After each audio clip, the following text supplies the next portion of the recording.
Good morning, and welcome to the Virginia Interfaith Center for Public Policy's live weekly broadcast. I'm Roberta Oster, the Communications Director. Our program brings you news and analysis about economic, racial, social, and environmental justice issues here in Virginia.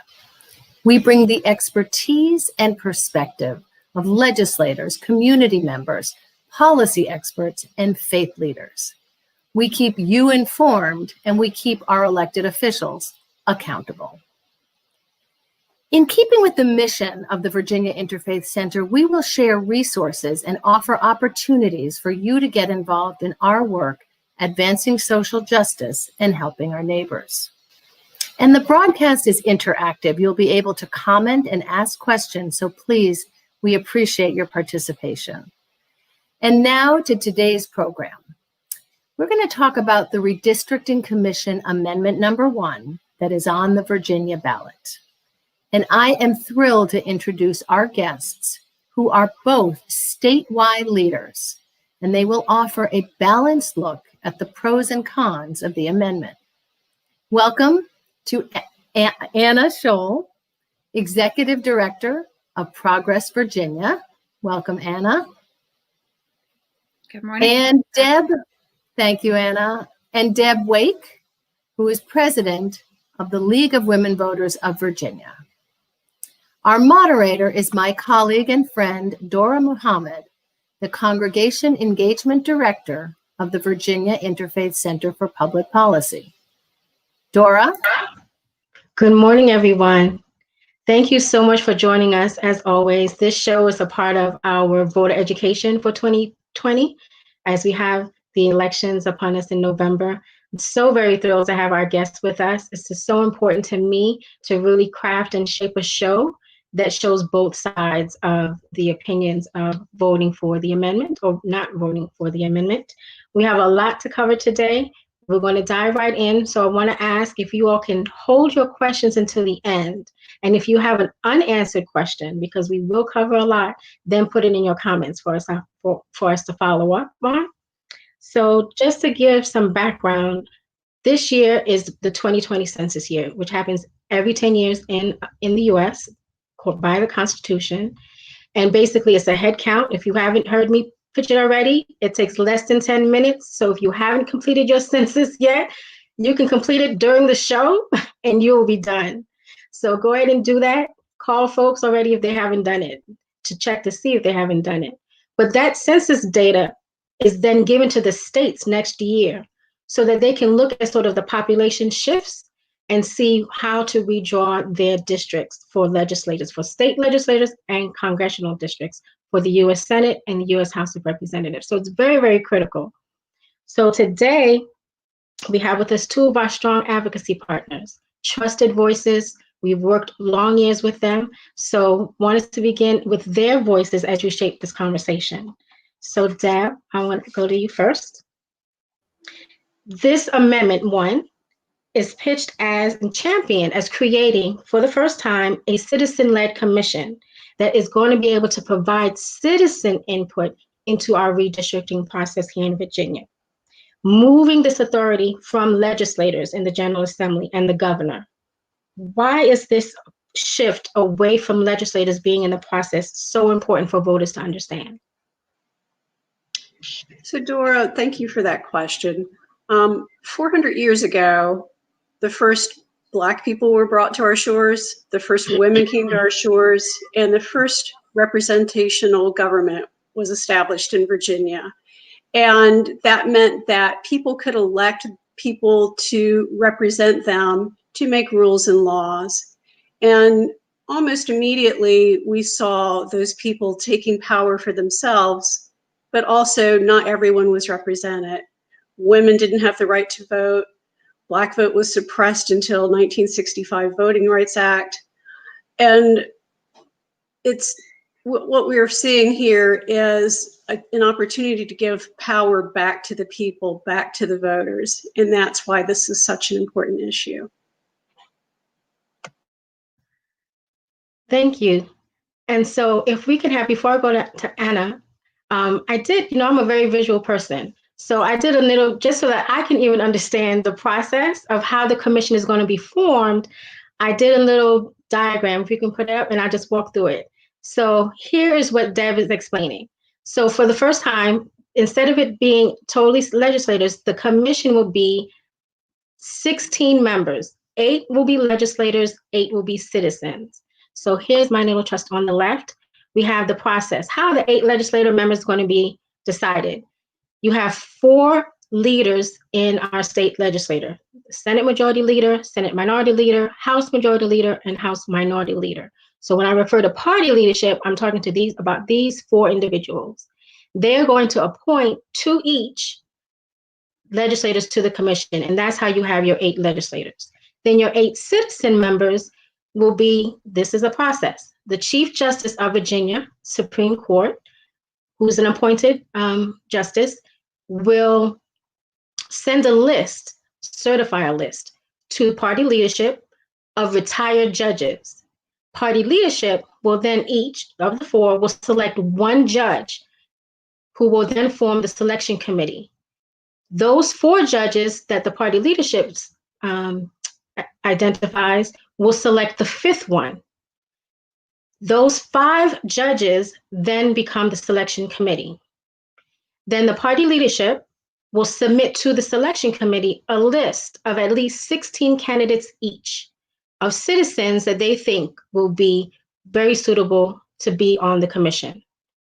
Then that selection committee of 5 judges will then choose 2 citizens from each of the party leadership's list. And that forms the citizens, the 8 citizens that will sit on the commission.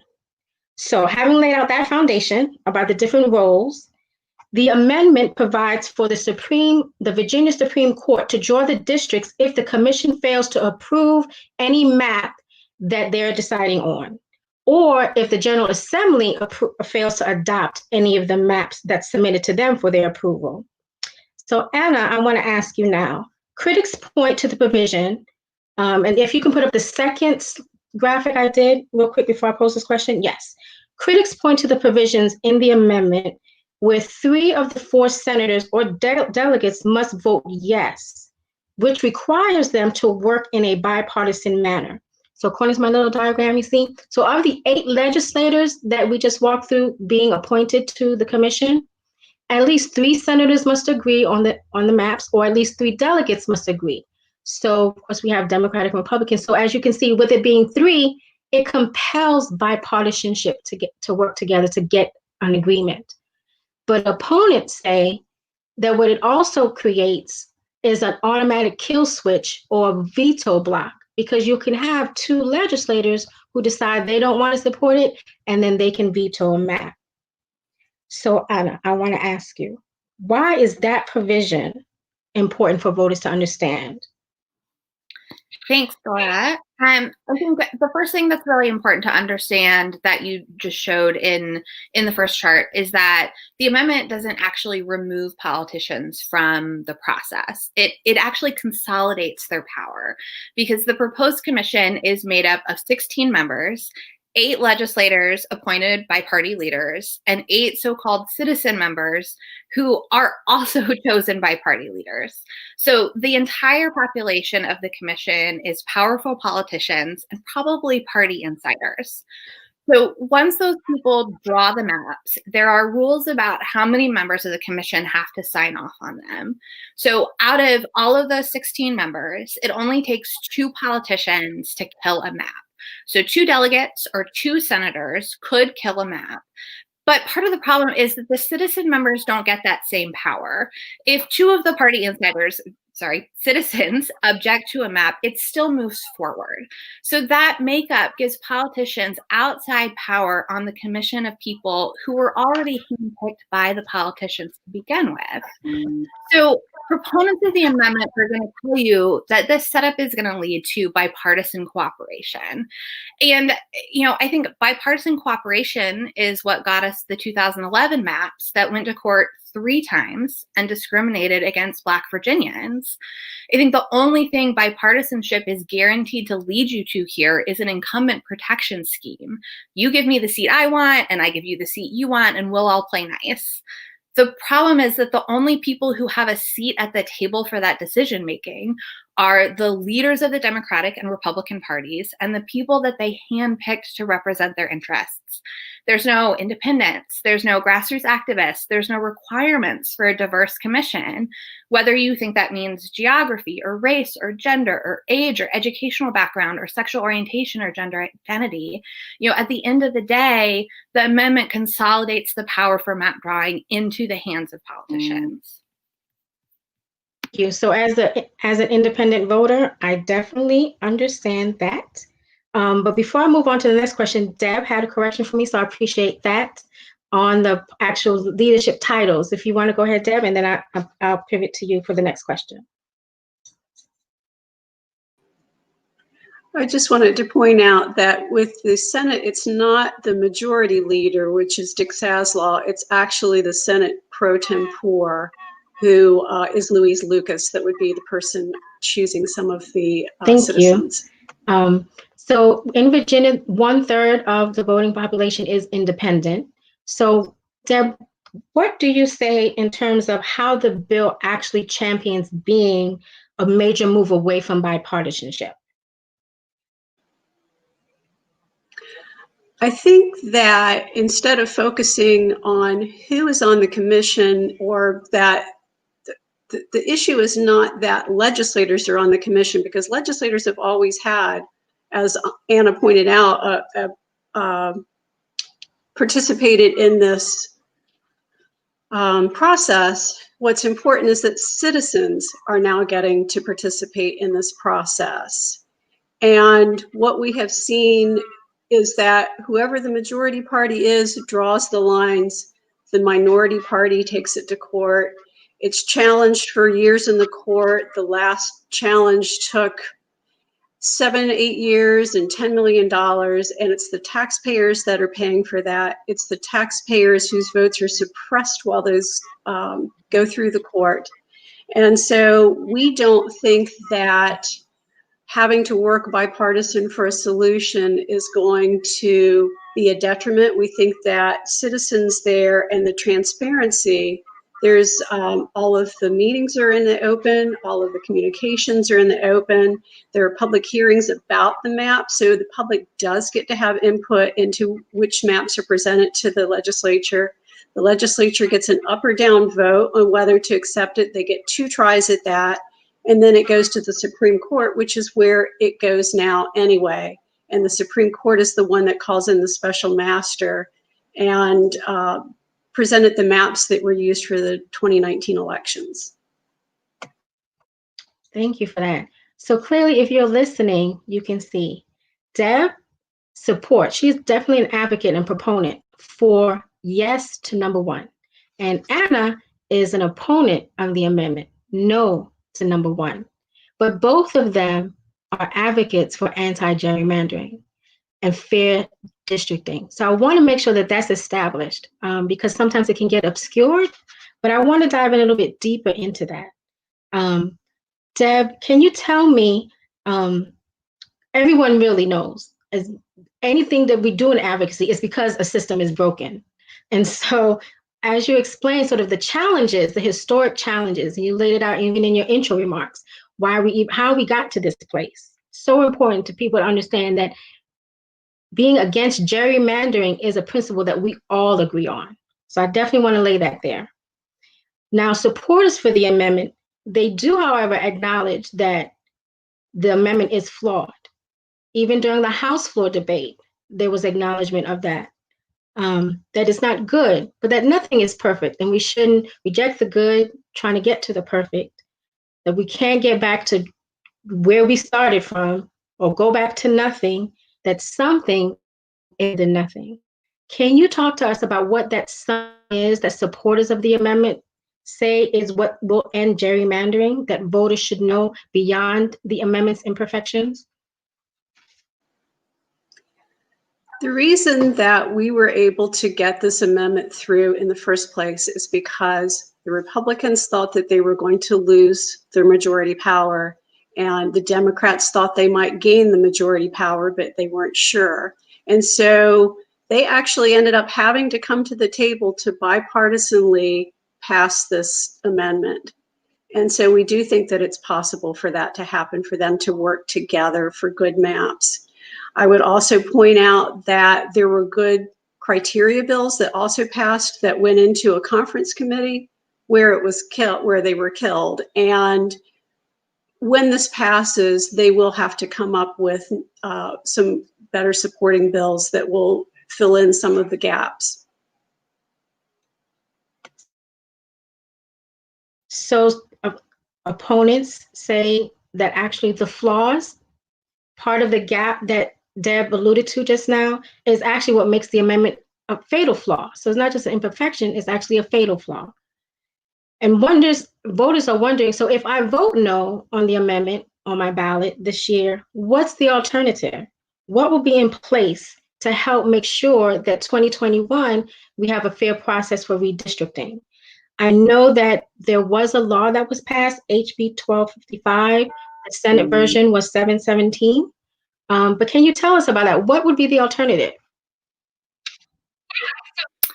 Yeah, so I think that's a really great question, Dora. I think it's important for us to note that there isn't actually any language in the amendment on the ballot that ends gerrymandering, and that's incredibly unfortunate. What we do have is HB 1255, which you mentioned, which was pushed through by Delegate Marcia Price this year.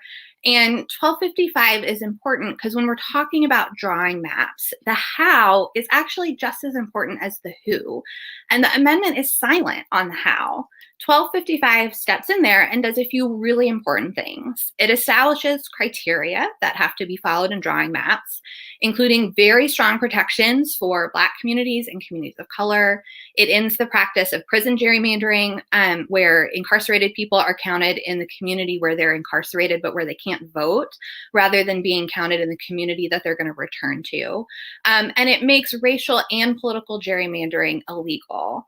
All those things are incredibly important. They're so important, in fact, that we think they need to be in the Constitution. But those are the rules that will be in place for the 2021 redistricting. But I will say, HB 1255 passed on a party line vote, and it could be repealed on one as well. We've talked a little bit about, bipartisanship and whether we need a bipartisan commission or a nonpartisan commission. And I think what we really have to get to is, are these maps going to be drawn by people who have a vested interest in the outcome, or is the process really going to be independent? I think we all talk about the phrase and all really believe, I think we all agree that voters should choose their elected officials, not the other way around. But in the context of question one, having a bipartisan commission literally means that this process is run by the two parties. And I think, and Progress Virginia thinks, that we need an independent commission without legislators on it. That's what we've advocated for a long time, and what we'll continue to push for. And I have to say, I get a little frustrated in conversations around bipartisanship, because I think that there is a conventional wisdom that is often really a fallacy, that there is inherently virtue halfway between opposite positions. And all too often that ends up valuing principle over people. If I want all my rights and to be respected as a full person, and the other side is saying, we don't really want to give you all those rights. A compromise that only gives me part of my rights may be bipartisan and halfway through between those two positions, but it's not actually good for me and virtuous. That halfway point between two opposite positions isn't necessarily good or good policy. So, the result of horse trading between 16 Democrats and Republicans on the proposed redistricting commission is really only guaranteed to be good for them, not for the rest of us. And Deb, I want to give you the opportunity to talk about why HB 1255, SB 717 is not enough? So we do support both bills, and one thing that's very important about them I don't think has been brought up yet is prison gerrymandering. And what these bills do is make sure that people who are incarcerated are counted at their last home address instead of in a prison that might be far from where they live. That's important because then those resources, when the census data comes back, means that those resources go back to where those people actually live and not where they're being held.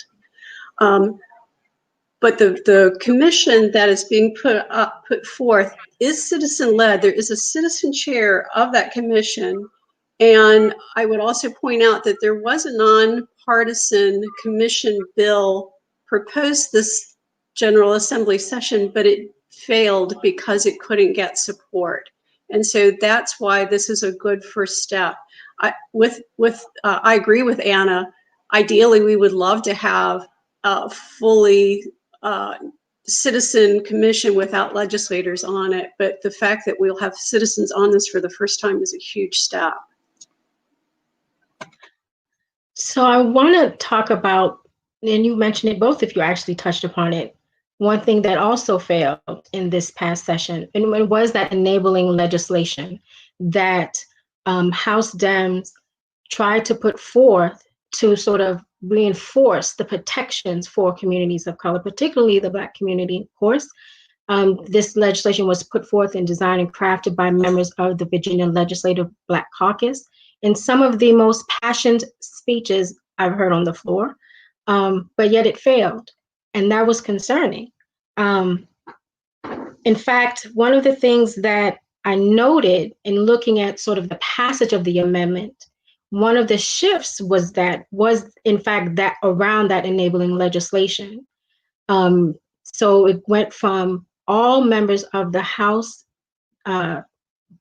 members of the Virginia Legislative Black Caucus, except for one, voted against the amendment this year, which was a shift from the voting patterns of the House and the Senate last year when the amendment was first put forth and introduced to be passed. So I want to ask the both of you the same question. How does this amendment empower the franchise, the voting power of the Black community, and address the concerns of disenfranchisement? Because gerrymandering and redistricting unfair maps was a part of the strategy to dilute the power of the Black community's vote. Anna, I'll go to you first. Thanks, Dora. I really want to spend some time on this question because I think it really gets to the heart of so many of the concerns and the opposition to the amendment. I think you mentioned the enabling legislation that didn't pass this past session. Regardless of what the General Assembly puts into law, those laws can be changed by any, single session of the General Assembly. Only a constitutional amendment has to have input from the voters in order to change. And when we think about this particular amendment, the lack of protections for Black and Brown communities is a huge problem. Because, unequivocally, Black lives matter. People are marching in the streets, and we are in the midst of the greatest racial justice uprising in a generation. And I don't think that there can be any justification for putting a new amendment in our state constitution that isn't rooted in racial equity. And specifically to this amendment, it's not sufficient for ensuring Black and Brown voices have a seat at the table that respects their power. There's no requirement for diversity on the commission. So we could 100% end up with a group of 16 old white men, basically the same people, who have been making decisions in Virginia for a long time. But more than that, we have a long history in Virginia that Deb referenced earlier, a 400-year history of disregarding, devaluing, and dehumanizing Black people. 2 years ago, the court ruled that the politicians who drew the House of Delegates maps had discriminated against Black voters and sought to minimize Black voting power in the maps. So it's not enough to have an amendment that is silent on racial justice. I think the supporters of the amendment are going to tell you that protections are in there, and we're going to disagree on that. What they're referring to are the references in the amendment to the 14th Amendment to the U.S. Constitution and to the Voting Rights Act and to laws that are already in existence. But the proposed amendment isn't treading any new ground here or creating new protections. It's just restating the basic principle of federalism that we all learned in civics class, that we in the states also have to abide by federal law and the federal Constitution. And here's the deal. The 14th Amendment and the currently gutted Voting Rights Act were in effect when Virginia drew racist maps in 2011. The 14th Amendment hasn't protected Black people for a lot of years from systemic racism, and we still can't get Congress to reauthorize the Voting Rights Act. So there's also a second sentence in the amendment that says communities of color should be respected, quote, where practicable. And the only other criteria for map drawing that's in the Constitution is actually already there and says that districts have to be compact and contiguous, period. Not where practicable. It's only representation for communities of color where practicable. And that modifier creates a loophole that's a big problem. This is an area where you don't actually have to just trust me. The Princeton Gerrymandering Project had a similar critique of the amendment, and their review of the language also says that, those protections for communities of color aren't strong enough and have to be bolstered. They said specifically, the efficacy of this language is undercut by only requiring those opportunities where practicable, and by concerns that the Supreme Court may find dilution claims under Section 2 of the Voting Rights Act unconstitutional. Because the proposed criteria alone are not enough to guide the Commission's work, the criteria should be added to ensure that political and racial minorities are fairly represented by the Commission's project.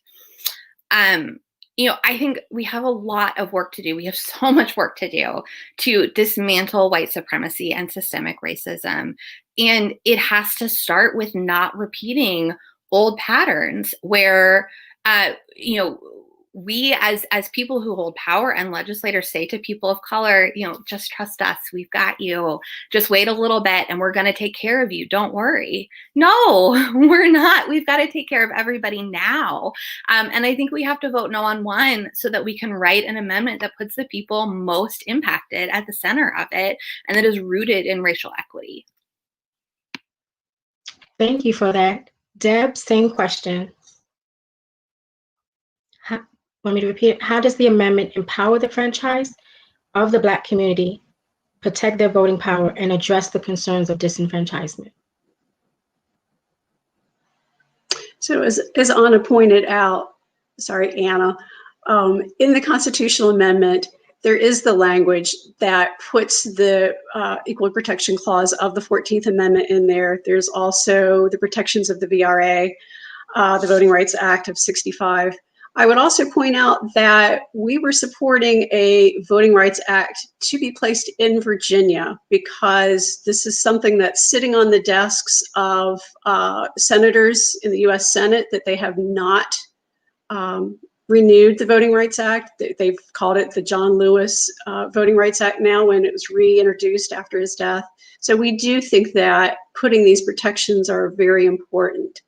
However, the constitutional amendment just puts the framework in there. And the bills that they allowed to die in conference committee so that the constitutional amendment would have a harder time when voters got a crack at it, did put these important languages in there. And as soon as this passes the ballot box, legislators will get busy and put the criteria language back, the bills back that need to be put in there.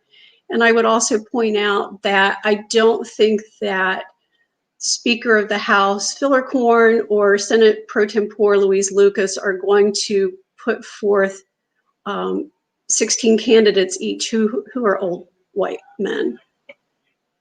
I think that if you're trusting them to trusting Democrats to draw the maps without gerrymandering this time, that you have to trust that they're going to put good people on the commissions as well. I want to talk about the history of the League of Women Voters as well, because you, again, everyone in this room, this virtual room, this virtual studio, is an advocate for fair redistricting. And the League of Women Voters first put out a position in 1983. And so I really wanted you to lift up sort of what parts that are, so we talk about what's not in the amendment, what parts that are in the amendment that really reinforce the work of the League of Women Voters that you're proud of. So I'll talk about when women first got the right to vote. And it wasn't all women, but in 1920, predominantly white women got the right to vote. And the reason it was so important for them to have the right to vote is that they didn't have any opportunity to change the laws that were governing them. And so one of the first laws that you saw passed was child labor laws, because the people in power were not concerned about laws that weren't affecting mostly white privileged landowning men. And so that's why it's important that people are represented in their government. You can see the changes that took place this year, all of the voting rights. We've got Women Protection Act, we got Gender Protection Acts. So all sorts of things happen when you have better representation in the government. And so that's why this is an important bill for us, because it improves people's right to vote. And more than the right to vote, but it improves their representation so that better laws are produced. And I would mention that in 2019, when the Supreme Court failed to come out against gerrymandering, they said that it's a tool that the political parties can use, that the National League started a 50-state campaign, including the District of Columbia, called People-Powered Fair Maps, so that this is a high priority, all from the lowest level of the league to the highest, that it's important.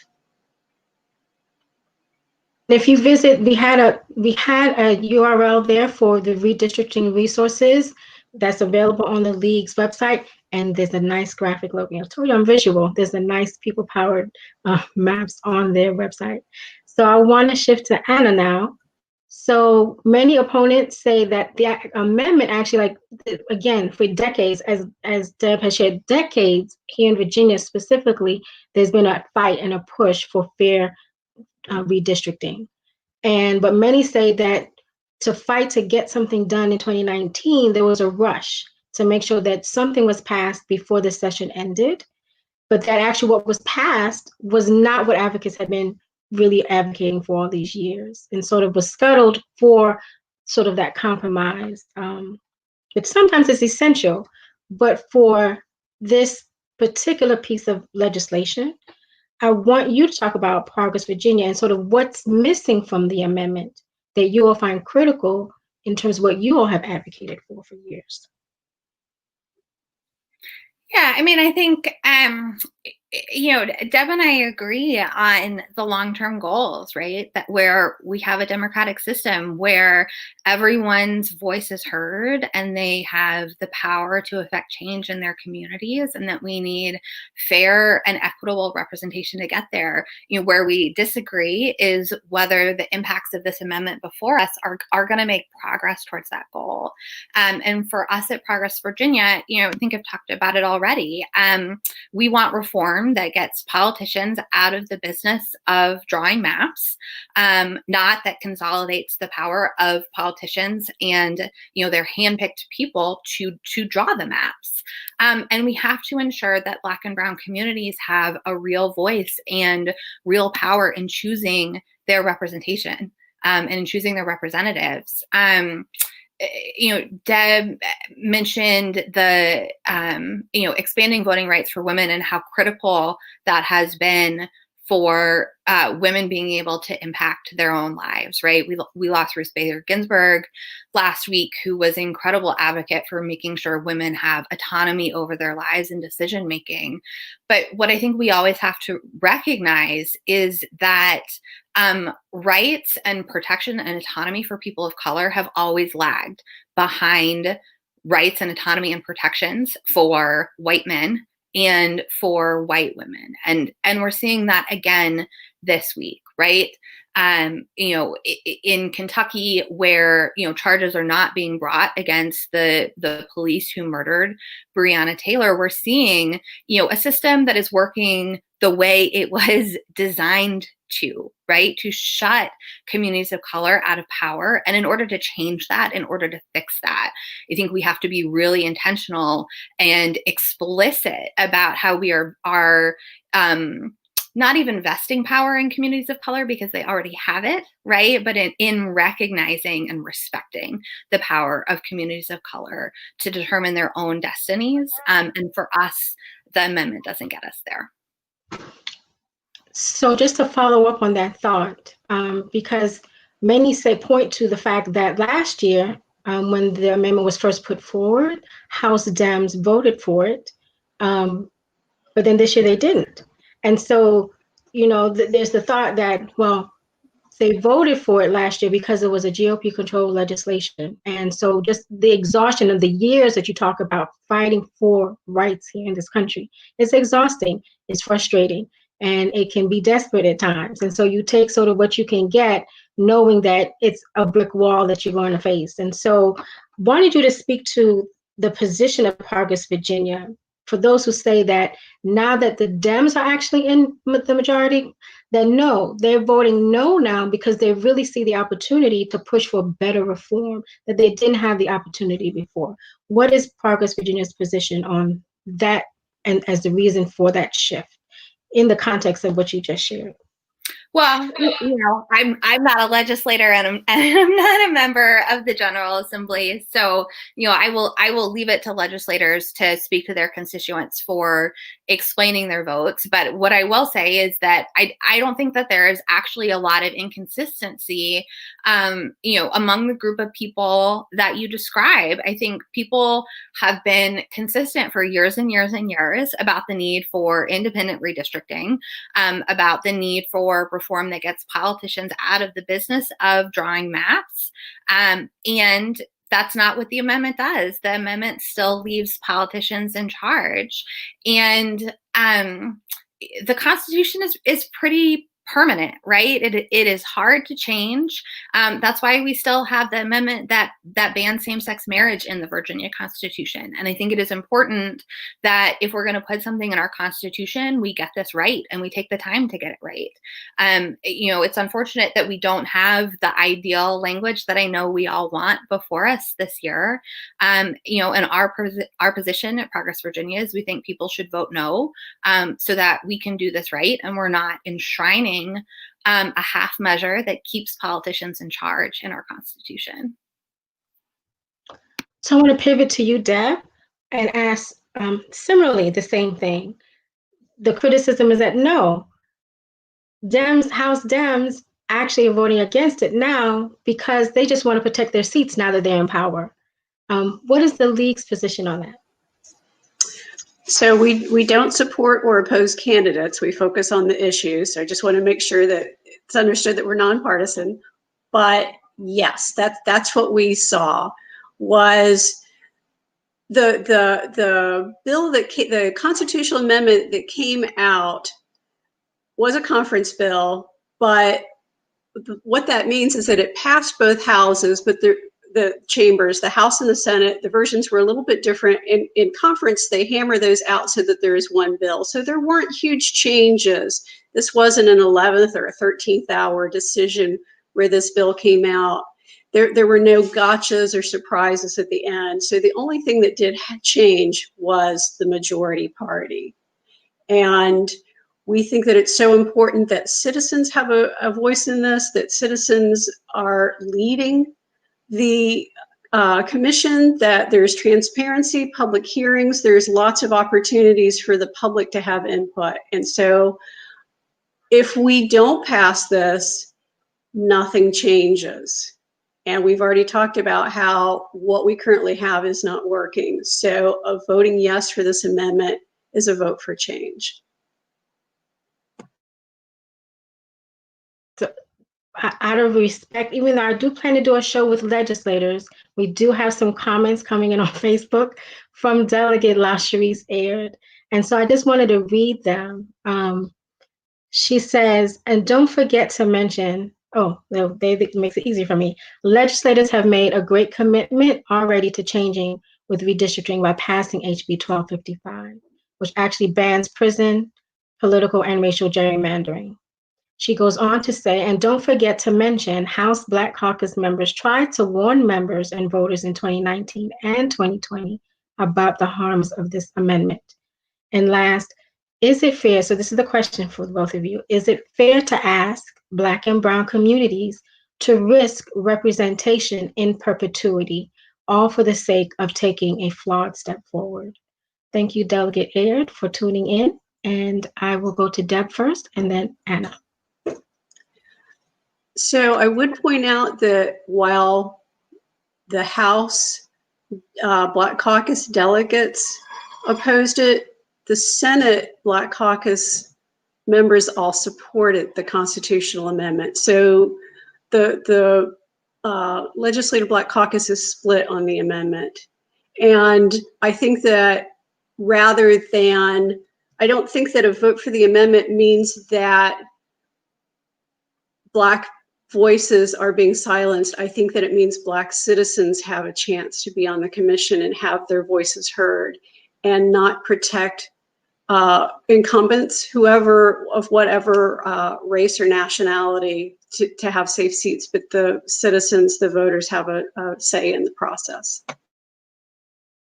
Anna?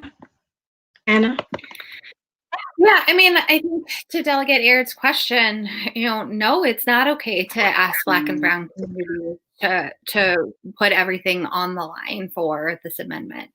And either the protections are in the amendment or they're not. And if they're not in the amendment, then that is a signal to Black and Brown communities that we are saying they are not important enough to put there. Maybe we can trust the leadership that we have right now to appoint a diverse commission, but we're not just passing a constitutional amendment that is only in effect for 2021 and never again. We are passing a constitutional amendment that is going to be a permanent part of our Constitution for redistricting after this, which means that I think we have a responsibility to craft language that is bulletproof, right?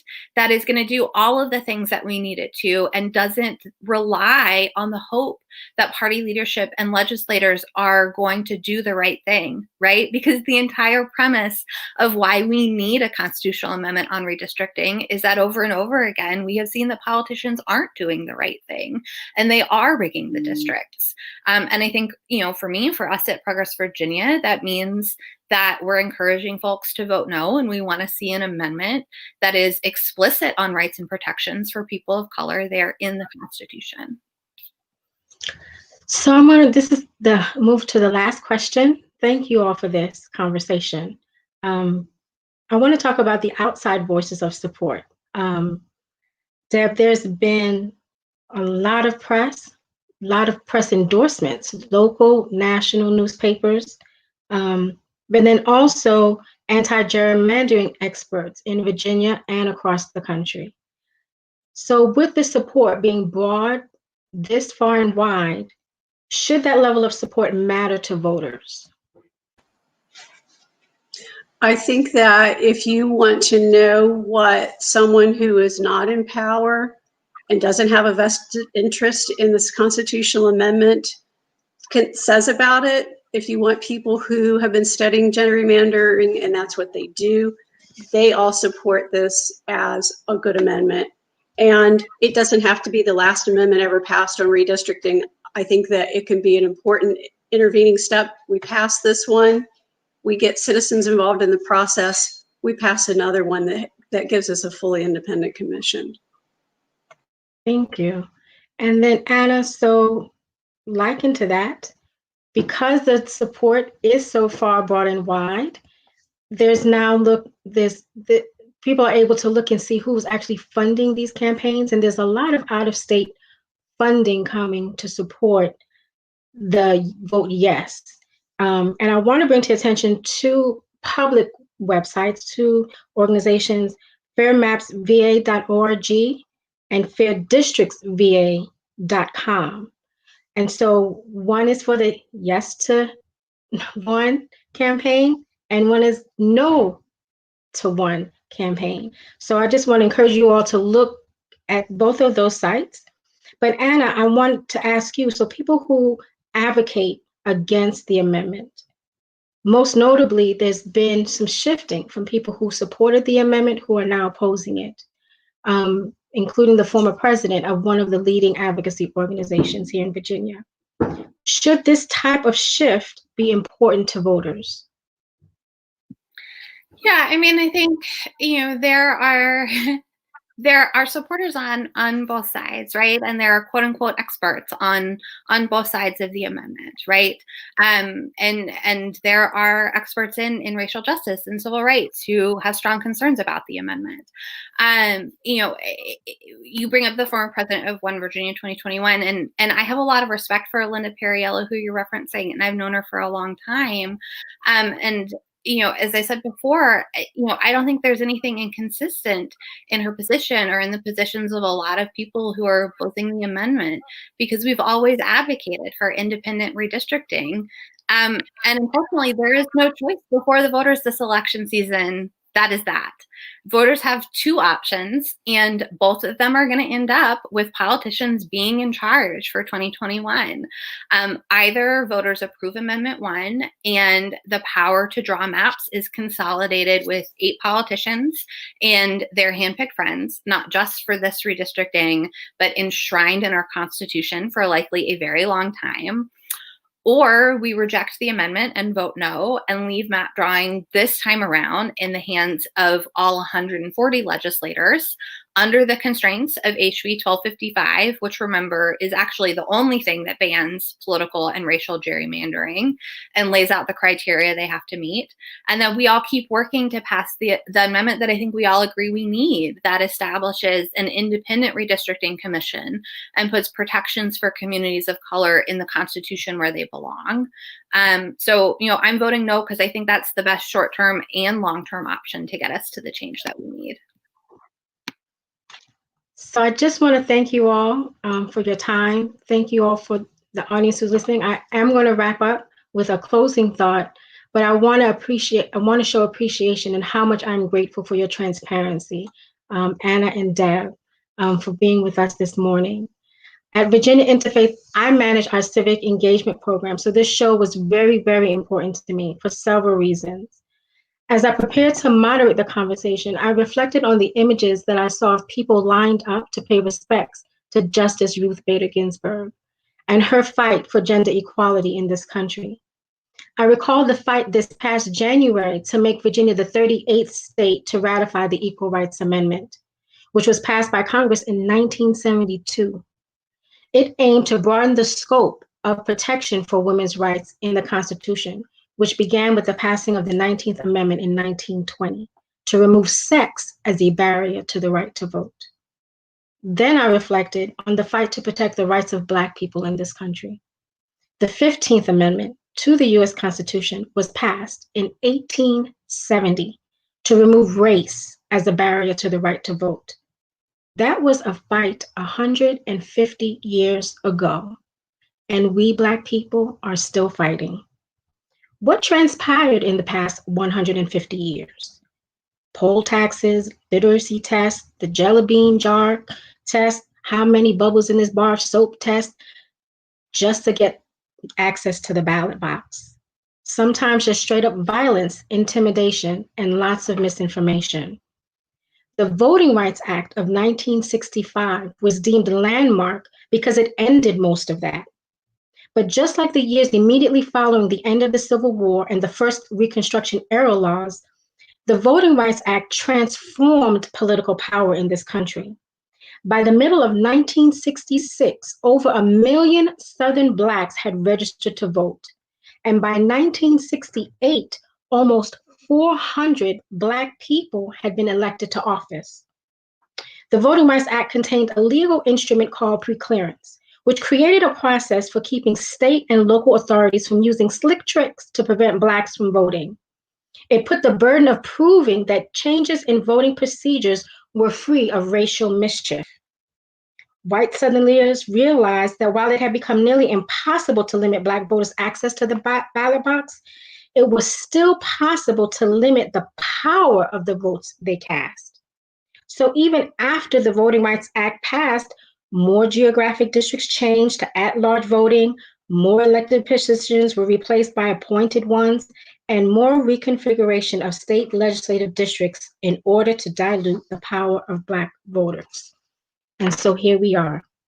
In 2013, the Supreme Court gutted the Voting Rights Act in its Shelby v. Holder decision by stating that there was no longer an apparent need for preclearance provisions. Subsequently, 22 states enacted new restrictive voting laws, and Virginia was one of them. Black people are still fighting to protect the power of our vote in this country, and that is an indisputable fact. That is what I heard when I listened to the Black legislators on the Virginia House floor debating this amendment and fighting for enabling legislation. I encourage folks to listen to it for yourselves as you decide yes or no on Amendment 1. Read the pages of the amendment. It's only a couple. We will post links to both of these on our civic engagement page on our website. Virginia is voting now. We are 40 days out from Election Day, November 3rd. Early voting ends on October 31st. Due to the COVID shutdowns, cancellations, and quarantine, the number of voting registrations are half of that of what it was in 2016. October 13th is the last day to register to vote, and October 23rd is the last day to request your absentee ballot so you can vote by mail or hand deliver your absentee ballot. I just got mine yesterday. You'll find our voting guide. This is all my PSAs. You'll find our voting guide on our website with all this information and more for you to share and help inform others. I encourage you to help get out the vote and volunteer to protect our election. In October, after the special session ends, we're going to do our best to try to get some legislators on a show to discuss the amendment again. We will post the graphics you saw today, as well as a one-pager providing both sides of the opinion on the issues that we discussed also on our website. So now is the time. If you have a question that was unanswered today, please put it in the comment section now for us to follow up. And while you do that, I will end with a quote from Thurgood Marshall. Before he became the first Black judge to be appointed to serve on the Supreme Court, the legal mastermind of the dismantling of the Jim Crow segregation, who argued before the Supreme Court and won and finally struck down the separate but equal doctrine. He said, "It's a democracy if we can keep it. And in order to keep it, you can't stand still. You must move. And if you don't move, they will run over you." As always, stay informed, stay inspired, and stay connected. Thank you for joining us today.